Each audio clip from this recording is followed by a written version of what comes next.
peux partager le même archétype que quelqu'un et pourtant vivre une destinée totalement différente de la sienne. Prenons deux exemples, un fictif et un réel. On va prendre Shun Kamiya du jeu Tribe 9 et Britney Spears. Ils ont une similitude, ils sont 3 de carreau, 3 de diamant dans la science des cartes.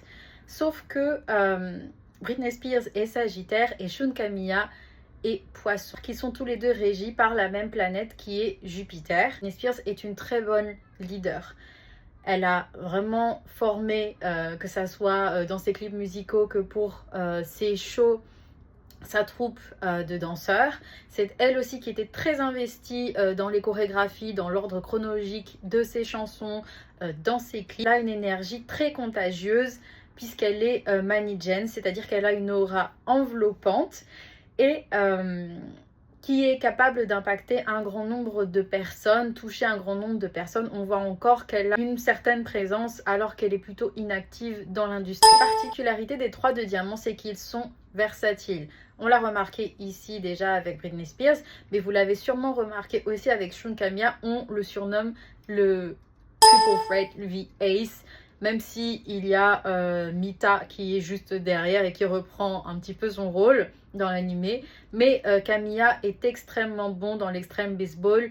Avant même qu'il rejoigne la troupe de Minato, il était déjà très bon. Et peu importe la position qu'il occupe dans une équipe, il sera de toute façon excellent. Jupiter a tendance à exagérer, à donner de l'expansion. Ce qui fait que non seulement Britney Spears, mais aussi Shun Kamiya sont capables d'étendre l'influence sur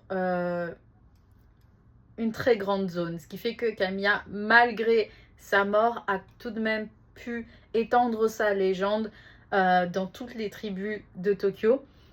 Et Britney Spears, même si elle est en ce moment, on va dire ça comme ça, en hiatus, on continue encore à entendre parler d'elle.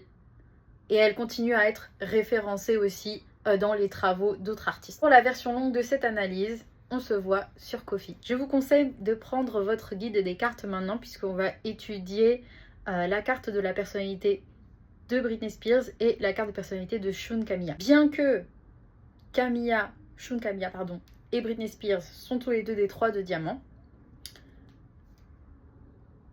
et qu'ils ont tous les deux une qualité de leader, qui sont tous les deux admirés de leurs danseurs et de leurs coéquipiers,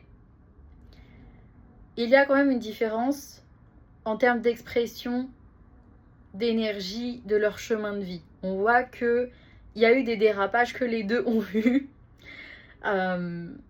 qui se retranscrit différemment.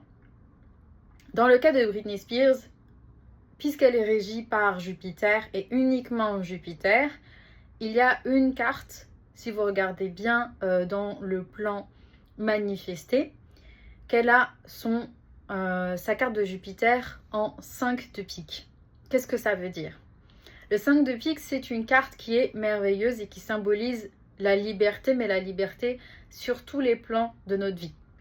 Par exemple, les 4 de trèfle, donc moi. Nous aussi, dans notre chemin de vie, on a le 5 de cœur. Et le 5 de cœur, qu'est-ce que ça symbolise? C'est la liberté. C'est la valeur la plus importante d'ailleurs chez les manifesteurs et chez les 5 de trèfle. Les 4 de trèfle, pardon. Avoir un 5 de pique, c'est avoir une carte plus puissante que le 5 de cœur. Puisque les piques sont forcément au-dessus. C'est la suite la plus puissante de toute façon dans le jeu de cartes.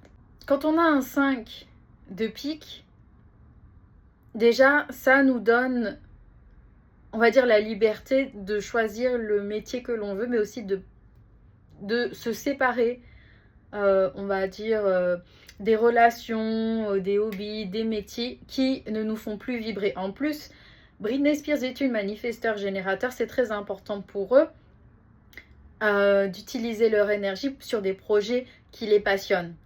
Et dès qu'ils n'ont plus la réponse du sacral et qu'ils sont frustrés et qu'il n'y a aucun moyen de se débarrasser de cette frustration outre que de passer à autre chose, c'est là que les choses se compliquent un petit peu. Et on remarque que Britney Spears n'a pas su capitaliser sur son 5 de pique, puisque déjà elle souffrait du people pleasing, alors que cette carte-là, signifie qu'il faut savoir se détacher même des connexions, des liens toxiques pour être libre. Il n'y a pas plus beau que la liberté et il n'y a pas plus important comme valeur que la liberté pour elle normalement. Et quand on lit le livre, on se rend compte que elle a toujours voulu faire plaisir à son père, qui lui avait des soucis de confiance en lui, qui lui a été martyrisé par son propre père et donc il en a fait baver à sa progéniture. Et on remarque qu'elle lui a constamment fait confiance et que la validation que son père ne lui a pas donnée, elle l'a recherchée aussi dans des liens avec des hommes qui sont, on va dire, qui sont inconnus au bataillon, qui n'ont pas construit leur renommée, leur lineage vers legacy, et ça s'est retourné contre elle. De plus, elle avait toutes ses chances pour moi de son côté, et elle n'aurait pas dû engager des juges avec qui elle n'a pas entretenu des relations de confiance et qui ont été choisis par sa famille pour la défendre. Et du coup, la mise sous tutelle, c'est ce qu'il n'y a rien de plus pire, je pense, quand on a un 5 de pique très prévalent, très présent dans sa personnalité, dans son chemin de vie. On voit que il y a pourtant des célébrités qui lui ont rappelé à chaque fois son statut, sa renommée, son parcours, à quel point elle est brillante, à quel point elle est puissante et à quel point elle devrait exiger plus, telles que Madonna, Mariah Carey et même Paris Hilton. Sachant que Paris Hilton, elle est aussi une diamant, c'est une 8 de diamant. Et là, on voit la différence avec Shun Kamiya qui lui a capitalisé aussi sur sa Neptune et qui sait très bien se débrouiller, qui sait très bien incarner son chemin de vie, évidemment en mal, puisque on présuppose que c'est le méchant de l'histoire. Attention, ce que je dis, ce sont des hypothèses, c'est pas confirmé par toutes les parties prenantes autour du jeu Trial 9, mais on commence à se douter que Zero et Shun Kamiya ont un lien entre eux. Tout ça pour dire que Shun Kamiya, lui, a capitalisé sur sa Neptune, qui est un 9 de pique. Donc c'est encore une carte plus puissante que le 5 de pique. Qu'est-ce que ça signifie? Évidemment, le 9 peut toujours symboliser une perte. Et lui, il a décidé qu'il allait perdre son ancienne identité de Shun Kamiya. Ça, c'est mon interprétation et je suis d'accord avec certains internautes qui ont cette interprétation-là. Il a décidé que finalement, l'identité Shun Kamiya ne lui plaisait pas et il aurait préféré garder son identité de The Destroyer. Pourquoi? Parce qu'il avait besoin de trouver son semblable. Il a choisi Yu Kuronaka. Moi, je soupçonne qu'il l'a choisi lui plutôt que Haru, puisque Haru a l'air plus pacifique. Pour moi, Haru, c'est limite une copie de, comment il s'appelle, de Naegi Makoto de Danganronpa 1, puisque déjà les deux sont Verseau. Il n'y a pas plus pacifique pour moi ou plus aidant pour le collectif, même si pour moi, il avait des choix moralement mauvais. Il a fait des choix moralement mauvais, Naegi. Mais pour en revenir à Kamiya, il a choisi Yu Kuronaka comme semblable parce que j'ai été coupée par mon minuteur, donc je reprends. Je disais que Kamiya, lui, n'a jamais connu le goût de la défaite, le goût du challenge, le goût du vrai travail d'équipe. Il a tenté en essayant d'être gentil, selon ma théorie, mon hypothèse, pardon. Il a essayé d'être gentil pour savoir ce que ça fait. Mais je soupçonne que ça ne lui a pas plu ou ça ne lui a pas apporté ce qu'il pensait. Il a trouvé deux semblables tels que Saori et Haru. Le problème, c'est qu'ils ne sont pas aussi bons que lui dans d'autres domaines. Et il avait besoin de quelqu'un qui est bon presque partout. Et visiblement, ça a l'air d'être Yu Kuronaka, mais on n'en sait pas plus.